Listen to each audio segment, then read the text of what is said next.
একটাই তো দাবি এখন গোটা দেশের। গতকাল যে ভয়ঙ্কর ঘটনা ঘটেছে, মৌলবাদীদের হাতে কাশ্মীরে ভ্রমণে যাওয়া পর্যটকরা যেভাবে গুলিবিদ্ধ হয়ে মারা গেছেন, আর বহু মানুষ মারা যেতে পারতেন, এর কৈফিয়ত কে দেবে? কাশ্মীরে স্বাভাবিক অবস্থা তৈরি হলো, 370 ধারা উঠল, কাশ্মীরে এই সময় লক্ষ লক্ষ মানুষ বেড়াতে যান, বাঙালিরা অনেক বেশি যান। সেই জায়গায় মানুষ বেড়াতে গিয়ে প্রাণটা হাতের মুঠোয় করে ঘুরবে, এ তো কাশ্মীরের যারা সাধারণ মানুষ তাদেরও ক্ষতি। বিশেষ করে পর্যটনকে কেন্দ্র করে ওখানকার মানুষের বহু আয় হয় বিভিন্নভাবে, এবং এটা হিন্দু মুসলমান কোনো সম্প্রদায়েরই শান্তিপ্রিয় মানুষরা চায় না। এটা তো মৌলবাদী যারা, সন্ত্রাসবাদী যারা, তারা এই জিনিস করে। তাই সিকিউরিটির কী ব্যবস্থা হবে? আমি এই যারা বেড়াতে গিয়েছিলেন কাশ্মীরে তাদের অনেকের কথা শুনেছি, অনেকে আবার ফেসবুকে রিলে বলেছেন যে সত্যি সত্যি পহেলগাঁয়ের ওই জায়গাগুলো খুব একটা প্রোটেক্টিভ থাকে না। বাকি কাশ্মীরে সব জায়গাতেই বলছে যে 100 মিটার অন্তর অন্তর সব সিআরপিএফ দাঁড়িয়ে আছে, কিন্তু ওই জায়গাটা এরকমভাবে ফাঁকা রাখা হয় কেন? বহু পর্যটকরাই বলছেন। একজন সনাম খ্যাত ডাক্তার তিনিও আজকে বলেছেন। তা নিরাপত্তার ব্যবস্থা তো করতে হবে।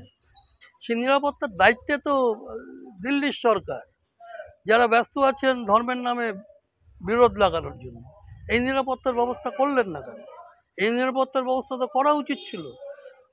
সরকারের ব্যর্থতার কারণে মানুষগুলো মরবে, এই কখনো হয়? এই তো দেখছি বিভিন্ন সোশ্যাল মিডিয়ায় কাশ্মীরের মানুষের প্রতিবাদ করছে, এবং কাশ্মীরের একটা বড় ব্যবসা হচ্ছে পর্যটন শিল্প, সেটাও আঘাত করছে। মানে 370 ধারা চালু করেই যদি সব হয়ে যায়, অবিলম্বে এই অপরাধীদের গ্রেপ্তার করতে হবে এবং মুহূর্তের জবাব দিতে হবে যারা এর পিছনে আছেন তাদের। তা নাহলে এই সন্ত্রাসবাদকে ঠেকানো যাবে না, আর সন্ত্রাসবাদকে মদত দিয়ে সন্ত্রাসবাদ ঠেকানো যায় না।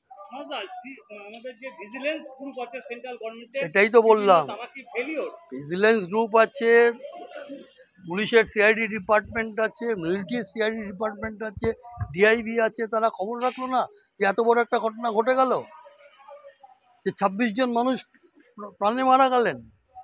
কি অবস্থা সেই মানুষগুলো?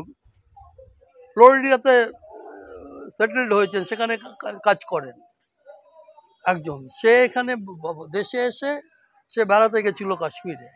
অনেক মানুষের এই বহুদিনের প্রতীক্ষা যে কাশ্মীরটা একটু দেখে আসে। কি হবে তাদের ভবিষ্যৎ? কি হবে? মানুষের ভবিষ্যৎ নিয়ে কোনো চিন্তা ভাবনা নরেন্দ্র মোদী বা অমিত শাহ এদের নেই। এখন বলছেন আমি জবাব নেব, জবাব নেওয়ার পরে আবার একই জিনিস করবেন, কেয়ারলেস মনোভাব নিয়ে চলবেন। এ তো চলে না। এইটাই তো বলছি যে টোটালি ভিজিলেন্স, আইবি, সিআইডি তারা টোটালি ফেল। তারা জানতে পারবে না এরকম একটা ঘটনা ঘটছে, আর ওখানে ওই গোটা চত্বরটাতে পুলিশ প্রোটেকশন, মিলিটারি প্রোটেকশন থাকবে না, সিআইএফ এর প্রোটেকশন থাকবে না। যদি থাকতো তাহলে এই ধরনের বড় ঘটনা ঘটতো না। তো বোঝাই যাচ্ছে কোনো প্রোটেকশন ছিল না। এখন দাবি হচ্ছে সন্ত্রাসবাদীদের বিরুদ্ধে দলমত নির্বিশেষে সাম্প্রদায়িক শক্তিকে বাদ দিয়ে সকলের রাস্তায় নামতে হবে, ঐক্যবদ্ধভাবে লড়তে হবে, এবং দেশের সরকারকে বাধ্য করতে হবে যে সন্ত্রাসবাদ যেন এই ধরনের ঘটনা আর কোনো জায়গায় ঘটাতে না পারে। বম্বেতে হয়েছে আমরা দেখেছি, কাশ্মীরেও এর আগে হয়েছে দেখেছি।